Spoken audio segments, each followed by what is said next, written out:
Hello and welcome to the final episode of Season 3 of On Screen. I'm your host Dylan Wright, and I'm here to take you on a journey through film and television.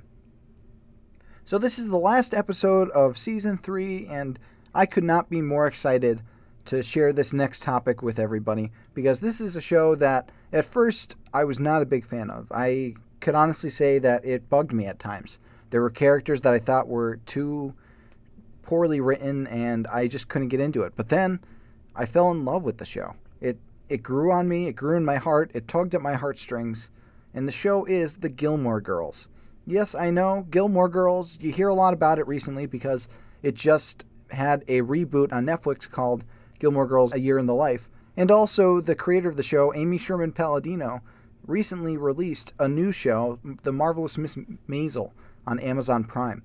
So I felt that it was the perfect time to talk about a show that just really grew on me, because I really wasn't a big fan of it. I didn't like it. The first episode, I was really thrown off by the character of Paris, because she was so abrasive and so rude to Rory Gilmore, played by Alexis Bledel. I was just like, I don't think I'm going to like it. But then I gave it a chance, and it turns out that it's one of my favorite shows. And I ended up loving the character of Paris, and she's my favorite character on the show, besides one person that I'll get to in a little bit. But I love how cleverly it's written and how fast the dialogue is. I give credit for everybody on that show for being able to just spew out these pop culture references on a dime, especially Lauren Graham, who plays, of course, the wonderful Lorelai Gilmore. Lorelai is a really interesting character because she's this mother that had a baby when she was just a teenager and raised the kid in a different way than she was raised. She was raised by these older, waspy, older white people that gave her a sheltered life, but she almost rebelled against that life in a way. She went the exact opposite direction. And she tried to raise Rory, who, again, played by Alexis Bledel, in a different way. And her relationship with Rory is really interesting. They're more like best friends than mother and daughter. So when Lorelai has to do motherly things, like have the talk with their daughter and all of these different things that mothers usually do, she's not comfortable with it. She's almost afraid of losing a friend and gaining a daughter, because they're really closely knit. And it's the exact opposite of Lorelai's relationship with her mother, Emily, who Emily is my favorite character of all time in that show. Kelly Bishop plays this character with such I can't even talk about it without getting excited thinking about it, because her performance is just on another world. Every time anybody else is on screen with her, she just brings them up. She brings that level up. And the arguments between Lorelai and Emily are some of the finest acting I've seen. They really get into it. You could feel these two people feeding off of years of resentment and almost hatred towards each other for perceived slights. And it's really interesting to see that relationship develop and blossom and degrade. It's a really good show. And Emily's relationship with Rory is completely different. Like, she loves her granddaughter. And that's usually how it is with grandparents and regular parents.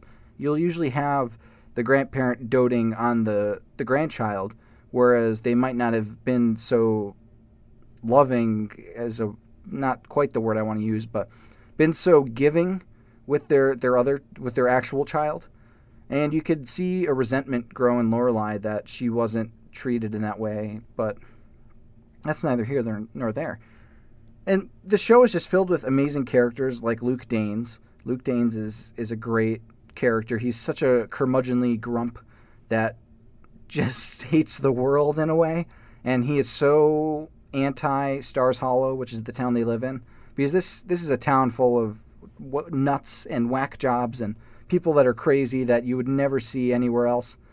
People like Taylor Dozy, Miss Patty, Babette. All these different characters come together and are just wacky. Some of the craziest scenes happen during these town meetings, like when Kirk, who is played by Sean Gunn, who is the brother of James Gunn, the director of the Guardians of the Galaxy movies.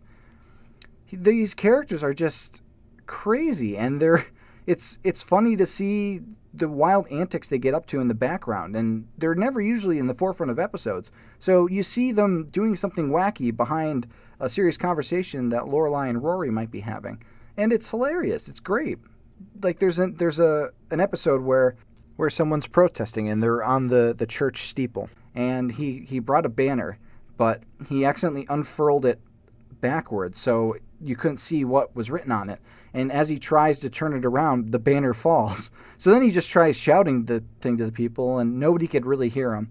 So it's a really funny sequence of events that would seem out of place on any other show, but in Gilmore Girls, it's just another day in the life at Stars Hollow. And first and foremost, this show is definitely about relationships. It's about the relationship between mothers and daughters, granddaughters and grandmothers, and also relationships between couples, people.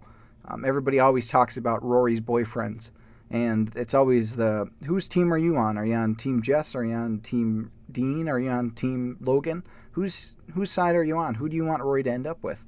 And it's really interesting that this is one of those shows that has that almost as the crux, but I feel like it's almost in post that it's as the crux, because as you're watching the show, you're not really thinking, oh, I wish Rory would go back with this person, or oh, I wish this person would come back to the show. You're not really thinking about that as you're watching.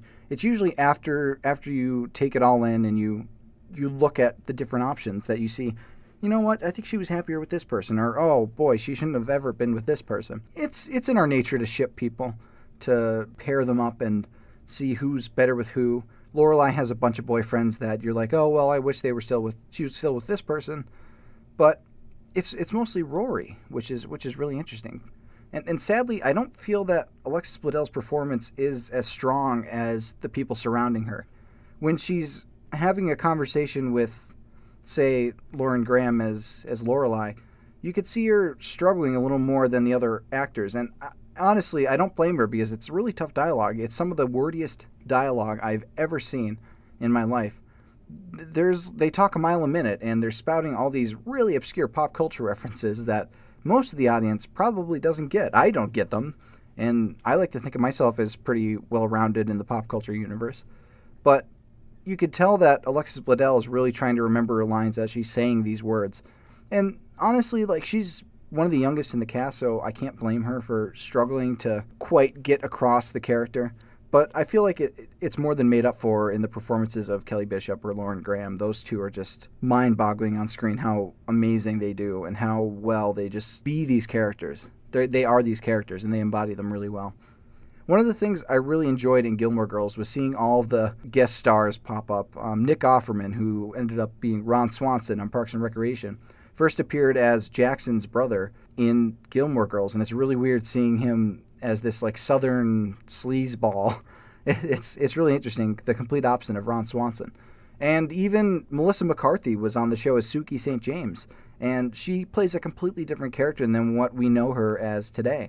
She's more of a soft-spoken, kind-hearted chef that works at Lorelai's Inn, whereas we see Melissa McCarthy as a little more foul-mouthed, a little more raunchy at times. It's really cool to see the roots of her comedy career and how it expanded from there. One character that I really loved seeing was Gil, who is part of Rory's best friend Lane's band, and he's played by musician Sebastian Bach. And as a fan of hard rock and heavy metal, I was like, oh my god, Sebastian Bach's on the show. What is going on here? And it's really funny to see him in this lighthearted comedy show that's about relationships, and I've seen him live swinging a microphone wildly around and just screaming at the top of his lungs the lyrics. So it was almost an out-of-body experience when I saw Sebastian Bach talking about having a family and being proud of his kids, and it was like, oh, that's really weird. But the show is just amazing. I love the character of Luke. I commiserate with Luke quite a bit, because a lot of times I'm also grumpy and sick of people that come in my shop and decide to use phones, even though I have signs clearly marked, don't use the phone, even though I really don't. But Gilmore Girls is a show that I think stood the test of time. It faltered a little bit towards the end, but I feel that the show is really strong throughout for the most part. The acting is great, the writing is solid, so definitely check it out if you've never watched it before. Alright, that's going to do it for the season finale of On Screen Season 3. I really appreciate everybody listening to me this season, and I hope you come back for my final season next semester. In the meantime, if you have any ideas for future topics, let me know. I would love to cover anything that you'd like to hear. And as always, until next time, if you're out on the road, feeling lonely and so cold, all you have to do is call my name and I'll be there. Oh, and by the way, I'm Teen Logan. Good night.